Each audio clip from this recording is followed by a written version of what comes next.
Want to add new features like email pop-ups, live chat, or reviews to your Shopify store? You do it with apps. I'll show you how simple it is to install them. Welcome back to Guide with Samuel. The Shopify App Store has thousands of apps to extend your store's functionality. Go to the Shopify App Store from your admin dashboard. Browse or search for the feature you need. Read the reviews and check the pricing plans before you install. When you find one you like, click Add App and then Install App. It will usually ask for permissions to access certain parts of your store, like your products or customer data. Grant the necessary permissions to make it work. A crucial pro tip: don't go app crazy. Every app you install can potentially slow down your store's loading speed.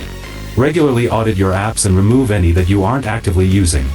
Speed is critical for conversions. And just like that, you can add almost any feature you can imagine to your store.